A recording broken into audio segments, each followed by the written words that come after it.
안녕하세요. 하우스 리포터입니다. 이번 시간에는 주택자금조달계획서에 대해 알아보도록 할게요. 주택자금조달계획서를 잘 알기 위해서는 먼저 자기 자본의 정의를 알아둘 필요가 있습니다. 자신의 능력으로 자금을 마련한 것이라고 볼 수 있습니다.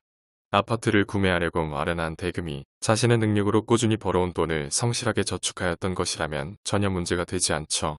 하지만 신고를 하지 않았던 소득일 경우에는 문제가 될 가능성이 매우 높고 뒤늦게 더 큰 규모로 세금 징수가 되는 경우가 있으니 유의해야 합니다.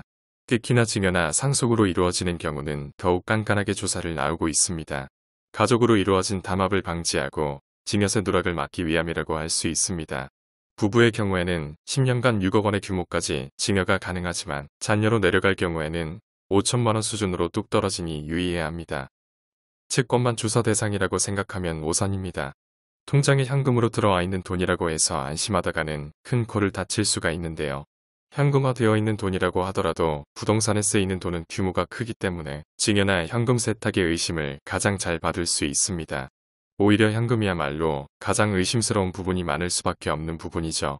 앞서서 말한 대로 증거가 매달 남는 근로소득이라고 하면 전혀 문제가 될 것이 없지만 그렇지 않은 부분에서는 주택자금조달계획서를 통해서 빽빽한 증거를 필요로 하게 됩니다. 주택자금조달계획서를 얼마나 꼼꼼하게 잘 작성하느냐에 따라서 세무조사의 여부가 갈리게 되는 것입니다. 따라서 먼저 양심껏 자신의 재산에 대해서 신고하고 문제가 되지 않게 진행하는 것이 최선의 방법이 될 것입니다. 돈을 아끼려고 했다가는 오히려 더 큰 벌금과 세금 징수가 기다리고 있을지 모르니까요. 거래 전에 유리하게 적용할 수 있는 합법적인 루트를 알아보고 꼼꼼하게 진행하는 것이 필요하겠습니다.